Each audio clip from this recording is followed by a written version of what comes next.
मैं डॉक्टर शशिकांत सिंह या मैं फोर्थ सेमेस्टर और बीए सिक्स सेमेस्टर के विद्यार्थियों के लिए पुरातत्व की परिभाषा, उसका विषय क्षेत्र और अन्य विषयों से संबंध पर प्रकाश डालने जा रहा हूँ। पुरातत्व को अंग्रेजी में आर्कियोलॉजी कहते हैं। आर्कियोस का अर्थ है पुरातन और लोगोस का अर्थ है ज्ञान, अर्थात पुरातन ज्ञान। पुराने ज्ञान के द्वारा ही हम अपने संस्कृतियों का अध्ययन प्रारंभ में करते थे, लेकिन आधुनिक काल में पुरातत्व का क्षेत्र अब व्यापक हो गया है। पुरातत्व वह शाखा है जिसके माध्यम से पृथ्वी के गर्भ में छिपी हुई सामग्रियों का अध्ययन कर प्राचीन काल के लोगों के भौतिक जीवन का ज्ञान प्राप्त किया जाता है। इस संबंध में विद्वानों ने पुरातत्व की परिभाषा अलग अलग प्रस्तुत की है। विभिन्न विद्वानों के विचार इस प्रकार हैं। सर्वप्रथम हम गार्डन चाइल्ड महोदय द्वारा दी गई परिभाषा पर चर्चा करेंगे। इन्होंने कहा है कि पुरातत्व भौतिक अवशेषों के माध्यम से मानव के क्रियाकलापों का ज्ञान ही कहलाता है। भौतिक अवशेषों में मानव द्वारा प्रयोग किए जाने वाले अस्त्र शस्त्र, इन अस्त्र शस्त्रों में भाला है, बाणाग्र है, तलवार है और घरेलू उपयोग में आने वाली सामग्रियां जैसे मृदभांड है, तस्तरी है, कटोरे हैं, गिलास है, चम्मच है, थाली है तथा और बहुत सारी सामग्रियां हैं जैसे भवनों के अवशेष हैं, सभा भवन है, स्नानागार हैं, जो उनके भौतिक जीवन की कहानी कहते हैं। तो इस प्रकार हम देखते हैं कि गार्डन चाइल्ड महोदय ने पुरातत्व की लगभग संपूर्ण परिभाषा को प्रस्तुत किया है। इसी कड़ी में हम ग्राहम क्लार्क महोदय के विचारों पर भी चर्चा करना चाहेंगे।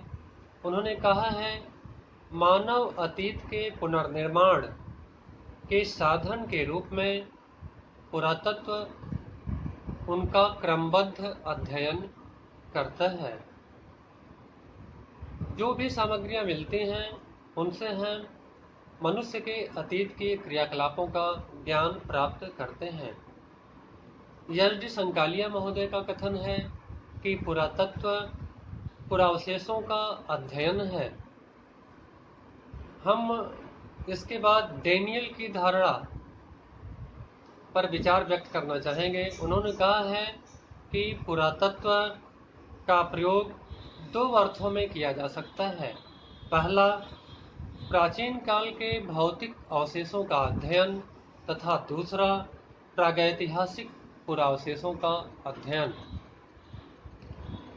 हम अगर पुरातत्व के प्रारंभिक इतिहास पर विचार करें तो सर्वप्रथम यह पाते हैं कि पुरातत्व रोम और यूनान में मात्र बिखरी हुई सामग्रियों के संग्रह और उसे संग्रहालय में सजाने के अतिरिक्त इससे ज़्यादा कुछ नहीं था। वह विभिन्न पुरावशेषों द्वारा प्राप्त की गई सामग्रियों को एकत्र करता था और उसे संग्रहालयों में सुरक्षित रखता था। लेकिन काल के साथ साथ ये सामग्रियां नष्ट होने लगीं। अतः यूनानियों ने ऐसे पुरास्थलों की खुदाई की और खुदाई के पश्चात उन सामग्रियों के द्वारा उनका विश्लेषण कर भौतिक संस्कृतियों का अन्वेषण और अध्ययन किया। इसी कड़ी में हम सैंधव सभ्यता की भी चर्चा करेंगे कि उसी के परिणाम स्वरूप सैंधव सभ्यता भी अस्तित्व में आई। अमेरिकी विद्वान वाल्टर टेलर महोदय ने कहा है कि पुरातत्व मात्र सामग्रियों का संचय और तकनीकों का संग्रह है। उन्होंने पुरातत्ववेत्ता को केवल टेक्नीशियन कहा है, इससे अतिरिक्त वह उन्हें और कोई महत्व नहीं देते हैं। उनके अनुसार पुरातत्ववेत्ता तकनीशियन के अलावा कुछ नहीं होता। जबकि पिगट महोदय ने एक परफेक्ट विचार प्रस्तुत किया है और यह कहा है कि पुरातत्व इतिहास की एक शाखा है।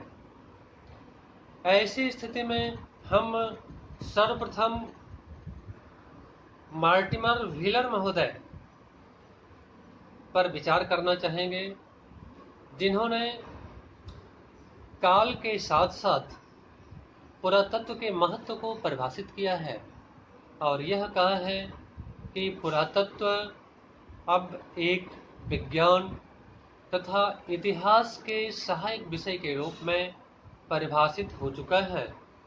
वह मात्र तकनीकों का समूह नहीं रह गया है, बल्कि वह पुरास्थलों से प्राप्त वस्तुओं को उत्खनन करता, उनका अध्ययन ही नहीं करता, बल्कि उनके द्वारा प्रयोग किए जाने वाले मनुष्य को भी खोजता है। वह तथ्यों का अन्वेषक होता है। वह वस्तुएं जो प्राप्त होती हैं यद्यपि निर्जीव होते हैं, लेकिन पुरातत्ववेत्ता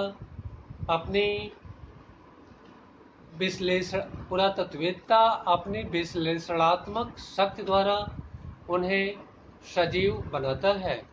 उसके पास कलाविद एवं दार्शनिक जैसी कल्पना शक्ति होती है, जिसका उपयोग कर वह निर्जीव स्थलों एवं वस्तुओं में जीवन का संचार करता है। इस प्रकार हम देखते हैं कि पुरातत्व का क्षेत्र अत्यंत व्यापक है। जब हम ऐतिहासिक साहित्यों की चर्चा करते हैं, जहाँ से ऐतिहासिक काल प्रारंभ होता है, तो इसका अधिकतम समय तीसरी चौथी शताब्दी ईसा पूर्व या अधिकतम 5000 वर्ष ईसा पूर्व मान सकते हैं। जबकि मनुष्य का अस्तित्व आज से लगभग 30 लाख वर्ष पहले था। तो अगर हम सांख्यिकी की दृष्टि से देखें तो 0.01% ही हमें ऐतिहासिक सामग्रियां उपलब्ध हो पाती हैं। इसके पहले के मनुष्य का इतिहास, उनका अतीत, हम या आद्य ऐतिहासिक काल और उनके प्रागैतिहासिक काल के बारे में जानकारी का आधार केवल पुरातत्व ही रह जाता है। यही नहीं, पुरातत्व ऐतिहासिक काल को सपोर्ट भी प्रदान करता है। हम यह जानते हैं कि ऐतिहासिक सामग्रियां जो इतिहास लिखे गए, दरबारी इतिहास लेखों द्वारा लिखे गए, उनमें पक्षपात है, वह दोष रहित नहीं है। ऐसी स्थिति में पुरातत्व जो है उनको दोष से मुक्त करने का काम करता है और एक निष्पक्ष इतिहास लेखन में सहायता प्रदान करता है। एक चीज और, जो साहित्यिक ग्रंथ हैं वह राजाओं, महाराजाओं और उच्च वर्ग तक ही सीमित रहे हैं, लेकिन पुरातात्विक वस्तुएं हमें जनसामान्य के गतिविधियों का ज्ञान कराते हैं। इस प्रकार पुरातत्ववेत्ता उत्खनन के दौरान जो भी सामग्रियां प्राप्त करता है, सुनियोजित ढंग से उसके द्वारा प्रयोग किए जाने वाले मनुष्य की संस्कृति और कालक्रम का अध्ययन करता है। वह संस्कृतियों का स्वरूप, संस्कृतियों का विस्तार क्षेत्र तथा उसके विलुप्त होने की प्रक्रिया, इन सब पर जो है विस्तृत रूप से दृष्टिपात करता है। मनुष्य के द्वारा प्रयोग की गई ये सारी सामग्रियां किस प्रकार जो है इतिहास निर्माण में सहायक सिद्ध हुई। यहाँ पुरातत्ववेत्ता की महती भूमिका हो जाती है। पुरातत्ववेत्ता इन सामग्रियों के द्वारा यह भी जानने का प्रयास करता है कि प्राचीन लोगों का धार्मिक विश्वास किस तरह का था, उनका जादू टोने में विश्वास था या नहीं, वह मूर्ति पूजा करते थे या नहीं। इन सारी बातों का अध्ययन पुरातत्ववेत्ता के ऊपर निर्भर करता है। किसी क्षेत्र में अगर कोई संस्कृति प्राप्त हो गई तो उसका विकास क्रम क्या रहा है, कालक्रम क्या रहा है, किन किन क्षेत्रों में वह विस्तृत हुई, किन के द्वारा इस संस्कृति का निर्माण किया गया, क्या एक से अधिक संस्कृतियां एक जगह पर पाई गईं, इन सारी बातों का ज्ञान पुरातत्ववेत्ता इन सामग्रियों के द्वारा हमारे सामने प्रस्तुत करता है। इस संबंध में मार्टिमर व्हीलर का एक कथन बहुत ही महत्वपूर्ण है।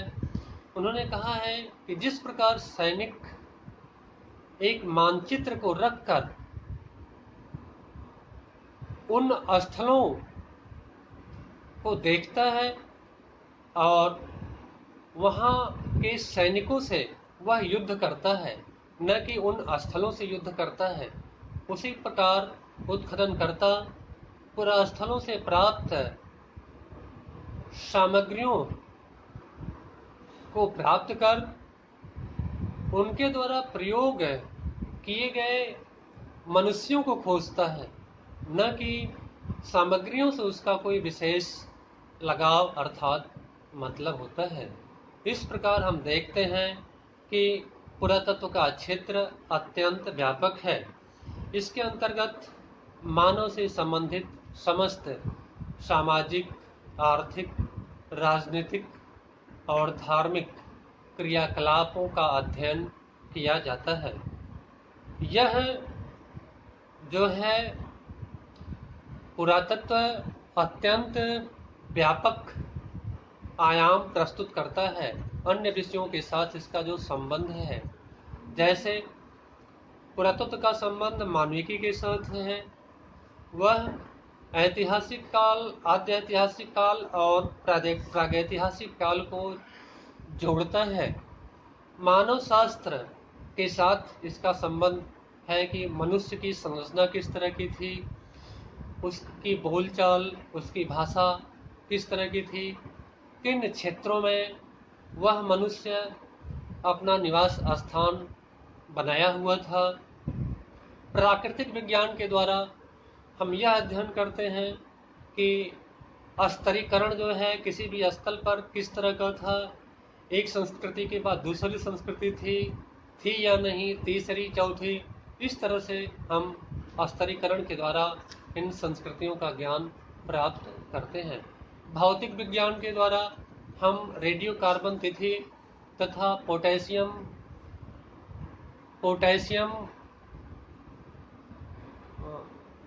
के द्वारा हम जो है तिथि निर्धारण का काम करते हैं। रसायन विज्ञान के द्वारा हम कोई भी धातुमल प्राप्त होता है तो उसमें जंग लगा है, किस तरह से उसकी केमिकल के द्वारा उसकी सफाई करें ताकि हमारी सामग्रियां सुरक्षित रहें। वनस्पत विज्ञान के द्वारा हम किसी भी अवशेष को अगर हम प्राप्त करते हैं, किसी भी वनस्पतिक अवशेष को, तो इस तरह की वनस्पतियां किस तरह की जलवायु में पाई जाती थी, उनका क्या जो है विस्तार क्षेत्र था। प्राण विज्ञान के द्वारा हम प्राप्त किए गए जीवाश्मों का अध्ययन करते हैं। इस प्रकार हम देखते हैं कि पुरातत्व का क्षेत्र अत्यंत व्यापक हो चला है और यह आज की स्थिति में इतिहास के एक महत्वपूर्ण स्रोत के रूप में तथा एक विज्ञान की शाखा के रूप में स्थापित हो चुका है। बहुत बहुत धन्यवाद।